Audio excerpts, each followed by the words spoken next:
हमने बोला कि लिव इन में रहना गलत है, तो हमारा क्या कर रहे हैं लोग? विरोध। आज के इस दौर में जब हम दुनिया के हर मंच पर महिलाओं के अधिकार, बराबरी और सम्मान की बात करते हैं, तब भी हमारे समाज में कुछ ऐसे लोग मौजूद हैं जो खुद को धर्म का ठेकेदार समझते हैं, आध्यात्म का मुखौटा पहनते हैं और फिर उसी पवित्र मंच से ऐसे शब्द बोलते हैं जो न केवल महिलाओं की गरिमा को ठेस पहुंचाते हैं बल्कि समाज में जहरीली सोच फैलाते हैं। ये वो लोग हैं जिनकी कथाओं को सुनने के लिए हजारों लाखों लोग इकट्ठा होते हैं, जिनके प्रवचन को लोग अपने जीवन का मार्गदर्शन मानते हैं, लेकिन जब वही व्यक्ति अपने मुंह से ऐसी गंदी भाषा का इस्तेमाल करता है तो सवाल उठना लाजमी हो जाता है। क्या यही हमारा धर्म है? क्या यही हमारी संस्कृति है? हाल ही में एक वीडियो सामने आया जिसने सोशल मीडिया से लेकर घर घर तक बहस छेड़ दी। इस वीडियो में कथावाचक अनिरुद्ध आचार्य महाराज मंच पर बैठे बैठे बड़े गर्व से कहते नजर आते हैं, 25 साल की लड़कियां 4 जगह मुंह मार चुकी होती हैं और जो लिव इन में रहती हैं वो 4-5 लड़कों का मुंह मार के आती हैं। अब जरा सोचिए, एक व्यक्ति जो खुद को संत कहता है, जिसे लोग गुरु मानते हैं, जो आध्यात्म का संदेश देने का दावा करता है, उसके मुंह से इस तरह के शब्द निकलना, क्या ये प्रवचन है या गली के किसी शख्स की गाली? यह सिर्फ एक बयान नहीं था, ये पूरे समाज में महिलाओं के प्रति गहरी जड़ जमा चुकी उस सोच की झलक थी जिसमें औरत को केवल शक, तंज और गालियों के लिए आसान निशाना समझा जाता है। मंच से निकलने वाली ऐसी बातें केवल एक महिला का अपमान नहीं करती, बल्कि हर उस महिला की गरिमा को चोट पहुंचाती है जो अपने दम पर, अपनी मेहनत से, अपने फैसलों के साथ जीवन जी रही है। लेकिन इस बार समाज ने चुप्पी नहीं साधी।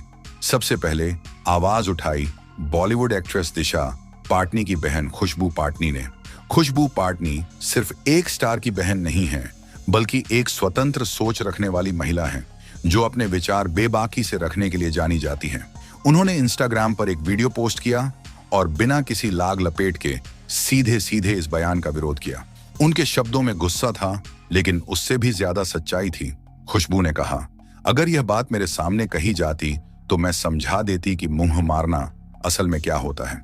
उन्होंने साफ शब्दों में इस मानसिकता को ललकारा और पूछा, क्या सिर्फ लड़कियां लिव इन रिलेशनशिप में रहती हैं? क्या लड़के दूध के धुले होते हैं? और सबसे अहम सवाल, क्या लिव इन में रहना कोई अपराध है? खुशबू का कहना था कि अगर कोई शादी से पहले अपने पार्टनर को जानना, समझना चाहता है तो इसमें बुराई क्या है? शादी एक ऐसा बंधन है जो पूरी जिंदगी को प्रभावित करता है। ऐसे में अगर कोई जोड़ा शादी से पहले साथ रहकर एक दूसरे को समझना चाहता है तो यह समझदारी है, पाप नहीं। खुशबू के इस बयान ने सोशल मीडिया पर हलचल मचा दी। हजारों लोगों ने उनकी बात को सराहा। कई महिलाओं ने कमेंट कर लिखा कि वे खुशबू की हिम्मत और साफगोई से प्रेरित हैं। लेकिन यह मामला यही नहीं थमा। टीवी की मशहूर एक्ट्रेस मुनमुन दत्ता, जिन्हें लोग तारक मेहता का उल्टा चश्मा की बबीता जी के नाम से जानते हैं, भी इस मुद्दे पर सामने आई। उन्होंने खुशबू के वीडियो को अपनी इंस्टाग्राम स्टोरी पर शेयर किया। भले ही उन्होंने लंबा कैप्शन नहीं लिखा, लेकिन उनका यह कदम बताने के लिए काफी था कि वो भी इस गंदी सोच के खिलाफ खड़ी हैं। लेकिन जैसा अक्सर होता है, इस बार भी अफवाहों का खेल शुरू हो गया। कुछ लोगों ने खुशबू के बयान को तोड़ मरोड़ कर फैलाना शुरू कर दिया। सोशल मीडिया पर यह झूठ फैलाया गया कि खुशबू ने किसी और संत, प्रेमानंद महाराज के खिलाफ भी कुछ कहा है, जबकि सच्चाई यह थी कि खुशबू का बयान केवल और केवल अनिरुद्ध आचार्य महाराज के महिला विरोधी शब्दों के खिलाफ था। इस अफवाह पर खुशबू ने दोबारा सामने आकर अपना पक्ष रखा। उन्होंने स्पष्ट कहा, मैंने सिर्फ अनिरुद्ध आचार्य के बयान पर रिएक्ट किया था, प्रेमानंद महाराज के खिलाफ मैंने कभी कुछ नहीं कहा। जो लोग मुझे झूठ से जोड़ रहे हैं वे समाज के लिए खतरनाक हैं। उन्होंने यह भी कहा कि अगर यह दुष्प्रचार जारी रहा तो वह कानूनी कार्रवाई करेंगी। खुशबू ने एक और महत्वपूर्ण बात कही, मैं संतों और आध्यात्मिक परंपराओं का सम्मान करती हूँ, लेकिन जब बात इज्जत की हो तो चुप रहना भी पाप है। मैं कभी अन्याय के सामने चुप नहीं बैठूंगी। यह लाइन सिर्फ एक बयान नहीं, बल्कि उन सभी के लिए संदेश थी जो सोचते हैं कि चुप रहना सबसे आसान रास्ता है। अब इस पूरी घटना को देखें तो 2 तस्वीरें सामने आती हैं। एक तरफ वह व्यक्ति है जो मंच से महिलाओं को अपमानित करता है, उनकी जिंदगी पर खुलेआम गंदी टिप्पणी करता है, और दूसरी तरफ एक महिला है जिसने बिना डरे, बिना किसी डर फिक्र के सच्चाई के साथ जवाब दिया। सवाल यह है कि हम किसके साथ खड़े हैं? उस सोच के साथ जो महिलाओं को केवल गालियों और तानों के लिए आसान निशाना समझती है, या उस आवाज के साथ जो बिना डरे सच बोलती है? सोचिए, अगर आज हम चुप रहे तो कल यही शब्द किसी और लड़की के लिए कहे जाएंगे।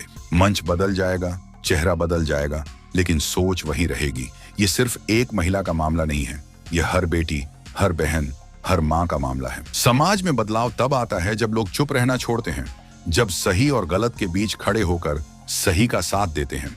अगर हम केवल यह सोचते रहें कि इससे मेरा क्या लेना देना, तो याद रखिए, कल यह बात आपके घर की किसी महिला के लिए कही जा सकती है।